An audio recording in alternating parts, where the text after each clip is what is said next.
Hello, मेरा नाम है रिया श्री और आप देखना शुरू कर चुके हैं एबीपी लाइव का नया शो खबर विलायती। हमारा मोटिव है विदेश की खबरें आपको बताना देसी भाषा में, जिससे हम सबको दुनिया की सारी खबरों और इश्यूज का आइडिया हो और हम जान पाए कि विदेश में होने वाली घटनाओं का भारत पर क्या असर पड़ेगा। तो अपनी कुर्सी की पेटी बांध लें, चलिए जानते हैं विलायती खबरें।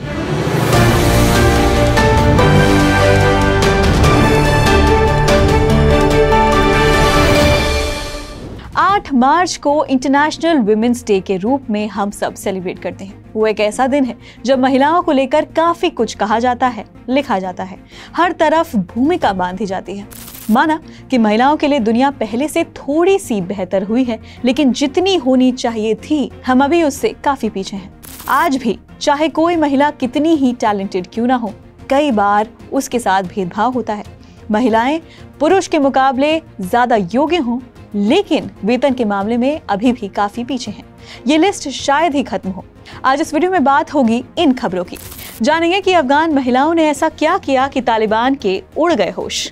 बात होगी पाकिस्तान की पहली ट्रांसजेंडर टीवी न्यूज एंकर के बारे में, जिन पर हुआ है जानलेवा हमला। जानेंगे कि क्या इजराइल में महिला शक्ति के आगे झुकेंगे पीएम नेतन्याहू। जानेंगे कि क्या बर्बाद हो रहा पाकिस्तान भारत को जलाने की रच रहा है साजिश। और अंत में बात होगी रूस यूक्रेन जंग में आए नए ट्विस्ट की, जिससे भारत की परेशानी बढ़ सकती है। लेकिन उससे पहले इस शो की शुरुआत एक जीके के क्वेश्चन के साथ करेंगे, जिसका जवाब हम चाहेंगे कि आप नीचे कमेंट सेक्शन में बताएं। अगर आपको इसका जवाब नहीं पता तो भी बुलेटिन के अंत में आपको इसका जवाब मिल जाएगा। तो आज का क्वेश्चन है, रेमन मैग्सेसे पुरस्कार जीतने वाले पहले भारतीय कौन थे? नाम नीचे कमेंट सेक्शन में बताइए। चलिए अब खबरों पर चलते हैं। अगर आपको लगता है कि आप जिस हालात में अभी रह रहे हैं वो बुरा है, तो एक बार तालिबान राज में जी रही अफगान महिलाओं की हालत के बारे में जान लीजिए। 1.5 साल से ज्यादा वक्त बीत चुका है जब तालिबान अफगानिस्तान में फिर से काबिज हो गया। एक एक दिन बीतने के साथ वहां महिलाएं और घुटती जा रही हैं। पहले बात कपड़ों, तौर तरीकों तक सीमित थी, लेकिन अब हालात और दूभर हो गए हैं। जॉब करने से मनाही, कॉलेज जाने से मनाही, स्कूल जाने से मनाही, स्मार्टफोन चलाने से मनाही और अब कई पब्लिक प्लेसेस में जाने से मनाही हो गई है। इस सब के बीच घुटती अफगान महिलाएं प्रोटेस्ट करने पर मजबूर हो गई हैं। अफगान महिलाओं के एक समूह ने देश में मौलिक मानव और महिला अधिकारों के लिए काबुल में अफगानिस्तान की महिला क्रांति शुरू करने की घोषणा कर दी है। एक ऑर्गेनाइजर के अनुसार आंदोलन का उद्देश्य नागरिकों, विशेष रूप से महिलाओं के मूल अधिकारों की रक्षा करना है, क्योंकि मूल अधिकारों तक पहुंच नागरिकों के लिए एक महत्वपूर्ण आवश्यकता है। अम्मू टीवी ने बताया कि महिलाओं के खिलाफ अन्याय और असमानता से लड़ने के लिए यह अभियान शुरू किया गया है। इस नए आंदोलन के समर्थकों में छात्र, शिक्षक और महिला के अधिकारों के लिए लड़ने वाले कई पूर्व सरकारी कर्मचारी शामिल हैं। इस आंदोलन ने तालिबान की मुश्किलें बढ़ा दी हैं। सैकड़ों महिलाएं और बच्चे सड़कों पर उतरने के लिए तैयार हैं। आंदोलन की एक ऑर्गेनाइजर ने बताया, तालिबान के अंतर्राष्ट्रीय स्तर पर हो रही आलोचना ने उनका कॉन्फिडेंस कई हद तक बढ़ाया है। आपको बता दें कि संयुक्त राष्ट्र ने एक बयान में कहा, गुतरेस ने अफगानिस्तान में महिलाओं और लड़कियों के अधिकारों को लेकर अपनी चिंता जाहिर की है। इस्लाम अमीरत के प्रवक्ता जबीउल्लाह मुजाहिद ने हालांकि दावे का खंडन किया और कहा कि अफगानिस्तान में महिलाओं और लड़कियों के अधिकारों को बराबर रखा गया है और अंतर्राष्ट्रीय समुदायों को महिलाओं के विषय का उपयोग करके वर्तमान प्रशासन पर दबाव बनाने से बचना चाहिए। तालिबान ने महिलाओं को गैर सरकारी संगठनों में काम करने से रोक दिया, जिससे राष्ट्रीय और अंतर्राष्ट्रीय दोनों स्तरों पर आक्रोश फैलना शुरू हो गया। हाल ही में 59वें सुरक्षा सम्मेलन में भाग लेने वाली 10 महिला विदेश मंत्रियों ने एक बयान में अफगानिस्तान में महिलाओं और लड़कियों पर लगाए गए प्रतिबंधों की निंदा की है। इतिहास गवाह है कि महिला शक्ति के आगे अच्छों ने घुटने टेके हैं। ऐसे में अफगान महिलाओं का ये आंदोलन किस हद तक सफल होगा, उस पर सबकी निगाहें टिकी रहेंगी। चलिए अब अगली खबर पर चलते हैं। बात मानवाधिकारों की हो तो पाकिस्तान का हाल भी कुछ खास नहीं है। कट्टरपंथियों से भरा पाकिस्तान हर तरफ से मुसीबत में है। लोगों का हाल बेहाल है। हुआ ये कि पाकिस्तान की पहली ट्रांसजेंडर न्यूज एंकर मारविया मलिक के आवास के बाहर गोलियां चलाई गईं। इस घटना में वो बाल बाल बची हैं।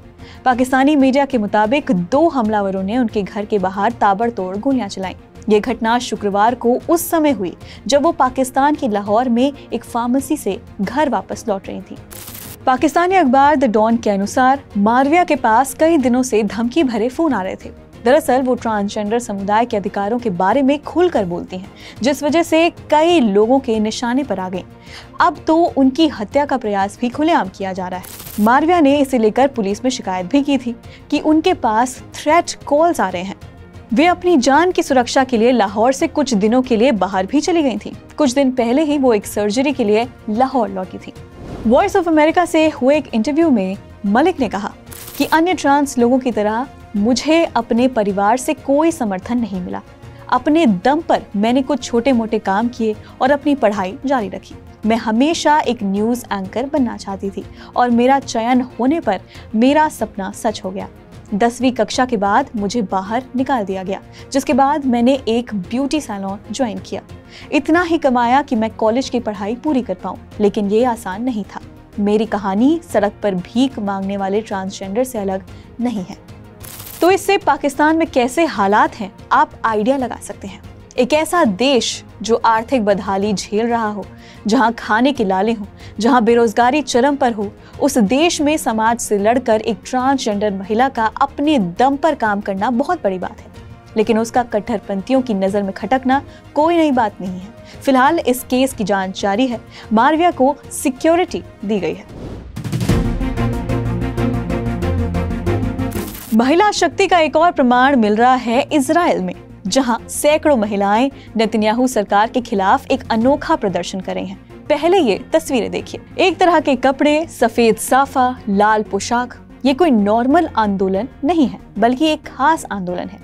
यह आंदोलन हैंडमेड्स टेल बुक और टीवी सीरीज के कैरेक्टर्स से इंस्पायर्ड है। द जेरूसलम पोस्ट की एक खबर के अनुसार ये प्रोटेस्ट तेल अवीव, जेरूसलम, हाइफा और कायरत में हुए थे। द हैंडमेड्स टेल रीइनैक्टमेंट के रूप में देश भर में महिलाएं लाल वस्त्र और सफेद टोपी में सरकार द्वारा नियोजित न्यायिक सुधारों के विरोध में और महिलाओं के अधिकारों के उल्लंघन के विरोध में मार्च कर रही थी। प्रदर्शन का उद्देश्य इजराइल के एक समतावादी लोकतंत्र से एक लोकतंत्र में परिवर्तन के खिलाफ चेतावनी देना है, जो महिलाओं को अलग करता है और उनके अधिकारों को खारिज करता है। ऑर्गेनाइजर्स के अनुसार ये प्रोटेस्ट तब तक चलते रहेंगे जब तक उनका मोटिव पूरा नहीं होता। आपको बता दें कि लगातार चल रहे प्रदर्शनों से इजरायली पीएम नेतन्याहू की मुश्किलें और बढ़ गई हैं। पैलेस्टीन इजराइल कॉन्फ्लिक्ट के इतर अब इंटरनल प्रोटेस्ट्स नेतन्याहू के लिए काफी टेंशन की बात है। फिलहाल इस खबर में इतना ही। चलिए अब अगली खबर पर चलते हैं। खालिस्तान का नाम सुनते ही लोगों के जहन में लहराती तलवारें, बंदूकें और लाठी डंडों की खौफनाक तस्वीरें उभर कर सामने आती हैं। खालिस्तानी आंदोलन की वजह से देश में हजारों लोग काल की गाल में समा चुके हैं। खालिस्तानी अपना पैर धीरे धीरे भारत के बाहर ब्रिटेन, कनाडा और ऑस्ट्रेलिया समेत कई देशों में पसार रहे हैं। पाकिस्तान ने भले ही कभी ये कबूल ना किया हो, लेकिन खालिस्तान आंदोलन के पीछे उसकी भूमिका किसी से छिपी नहीं है। पाकिस्तान के सीनियर डिफेंस एक्सपर्ट और पाकिस्तानी आर्मी में गहरी पहुंच रखने वाले जैद हामिद का एक वीडियो सोशल मीडिया पर वायरल हो रहा है, जिसमें वो कहते दिख रहे हैं कि हमने भारत के खिलाफ खालिस्तान को खड़ा किया। ये उनके देश का भारत को नीचा दिखाने का प्लान था। पाकिस्तान अनटोल्ड नाम के एक ट्विटर हैंडल ने इसे शेयर किया। इस वीडियो में डिफेंस एक्सपर्ट हामिद ने कहा, हमने 80 के दशक में खालिस्तान को खड़ा किया। ये वो समय था जब 1971 का भारत से बदला लेना शुरू हुआ था। उस वक्त सिखों की तहरीक बनाई गई। वीडियो में पाकिस्तानी डिफेंस एक्सपर्ट आगे कहते हैं कि हमने कश्मीरी जिहाद को दोबारा खड़ा किया। नागा, असम, नक्सली, माओवादी, नॉर्थ ईस्ट जैसे भारत के अलग अलग भागों में जहां पहले से ही आज़ादी को लेकर मूवमेंट चल रहे थे, उन्हें मदद पहुंचाई गई। श्रीलंका की मदद की गई कि तमिल टाइगर्स का मुकाबला करें। आपको बता दें कि 1980 के दशक में जब पंजाब में हिंसा और अशांति चरम पर थी, तब उसमें पाकिस्तान की भूमिका को लेकर हर भारतीय अवगत थे। ऑपरेशन ब्लू स्टार के माध्यम से सरकार ने खालिस्तानी मूवमेंट को कुचल तो दिया, लेकिन उसकी आग जलती रही। अभी 2-3 दिन पहले ही पंजाब के अमृतसर के अजनाला में हुई घटना से लोग काफी हैरान हैं। वारिस पंजाब दे संगठन के मुखिया अमृतपाल सिंह और उनके समर्थकों ने अपने करीबी की रिहाई के लिए थाने पर धावा बोल दिया। प्रदर्शनकारियों ने पुलिस पर हमला कर दिया था। इस सब के कुछ ही दिन पहले ऑस्ट्रेलिया और कनाडा में कई हिंदू मंदिरों को निशाना बनाया गया, वहां पर तोड़फोड़ की गई। इसके पीछे भी खालिस्तान समर्थक आंदोलन के सदस्यों को जिम्मेदार ठहराया गया था। भारत सरकार ने इन घटनाओं को लेकर कड़ी प्रतिक्रिया दी थी। केंद्रीय गृह मंत्री अमित शाह ने भी हाल ही में खालिस्तानी घटनाओं को लेकर सख्त लहजे में कहा कि उनकी सरकार इसे पनपने नहीं देगी। रूस यूक्रेन जंग को 1 साल हो गया है। इसी बीच पहले से ज्यादा इंटेंस हो गई है वहां की सिचुएशन। यूक्रेन को कई देशों का खुला समर्थन मिल चुका है, तो वहीं चीन और रूस की नजदीकियां पहले से कई ज्यादा बढ़ गई हैं। नजदीकियां इतनी बढ़ गई हैं कि यूएस ने खुलकर चीन को चेतावनी दे दी है। कहा है कि अगर चीन ने जंग में रूस की मदद की तो परिणाम गंभीर होंगे। सोर्सेस के मुताबिक चीन रूस को कम से कम 100 कामिकाज़ ड्रोन्स जल्द से जल्द सप्लाई कराएगा। ये ड्रोन्स बेहद लाइट और बेहद घातक हैं।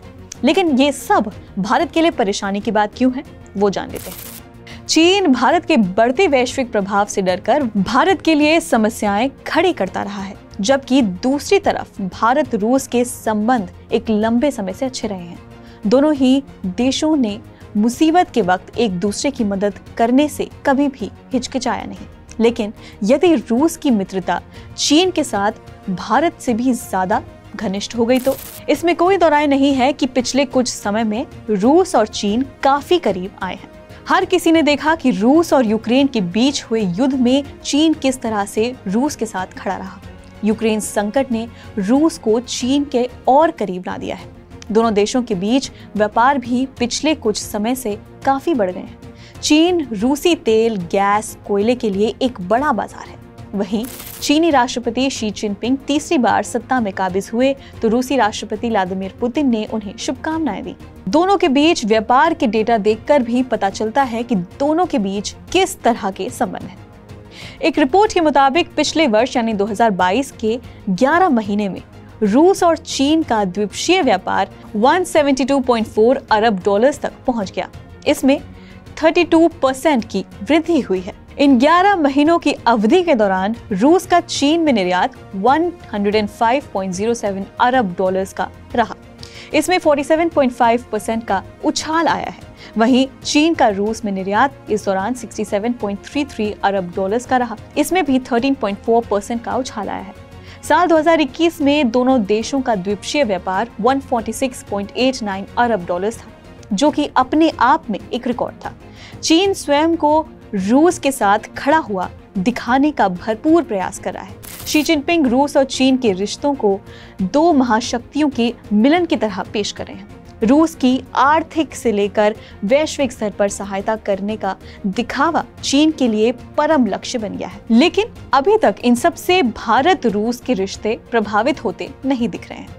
चीन कुछ भी कर ले, लेकिन फिलहाल भारत के मामले में रूस चीन के पक्ष में खड़ा होते नहीं दिख रहा है, क्योंकि रशिया और चीन के रिलेशंस नए नए हैं। परंतु बात यदि भारत और रूस की करें तो ये दोस्ती नई नहीं है। इसकी नींव तो 75 वर्ष पहले ही पड़ गई थी।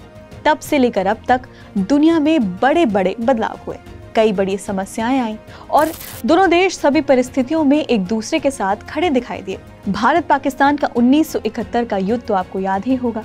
निश्चित तौर पर आप पाकिस्तान के आत्मसमर्पण के लिए इस युद्ध को याद करते होंगे, परंतु इसके इतर यही वो युद्ध था जिस दौरान रूस ने भारत की सहायता कर अपनी सच्ची दोस्ती का प्रमाण दिया था। 1971 के युद्ध के दौरान अमेरिका से लेकर चीन तक तमाम देश खुलकर पाकिस्तान के समर्थन में खड़े हो गए थे और इस दौरान केवल रूस ही एक ऐसा एकमात्र देश था जो अपने मित्र भारत के साथ खड़ा रहा। इस दौरान रूस ने समुद्री रास्ता रोककर अमेरिका के पोत को भारत पर हमला करने से रोक दिया था।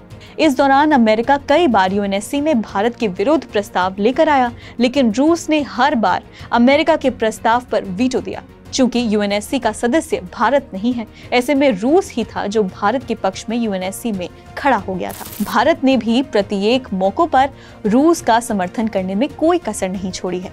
ये हमें अभी रूस और यूक्रेन युद्ध के दौरान देखने को मिल रहा है।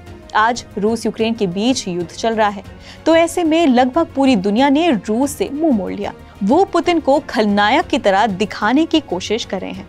ऐसे में भारत रूस के साथ दोस्ती निभाता नजर आ रहा है। भारत कभी हिंसा या युद्ध का पक्षधर नहीं रहा। ऐसे में भारत ने युद्ध का समर्थन तो नहीं किया, परंतु रूस के खिलाफ भी नहीं किया और केवल बातचीत के जरिए ही इसका समाधान निकालने की बात करता रहा। तो फिलहाल इस इंटरनेशनल बुलेटिन खबर विलायती में इतना ही, लेकिन जाने से पहले आज के क्वेश्चन का आंसर बता देते हैं। तो आज का क्वेश्चन था कि रेमन मैग्सेसे अवार्ड जीतने वाले पहले भारतीय कौन थे? तो इसका जवाब है आचार्य विनोबा भावे। भूदान आंदोलन के जनक, महान समाज सुधारक थे आचार्य विनोबा भावे। अहिंसा व समानता के सच्चे पुरोधा विनोबा भावे जी ने अपना जीवन गरीबों और वंचितों के लिए लड़ने के लिए समर्पित कर दिया। विनोबा जी पहले भारतीय थे जिन्हें रेमन मैग्सेसे अवार्ड मिला था। तो खबर विलायती में इतना ही। अब हम आपसे मिलेंगे अगले एपिसोड में। सी यू नेक्स्ट ट्यूसडे।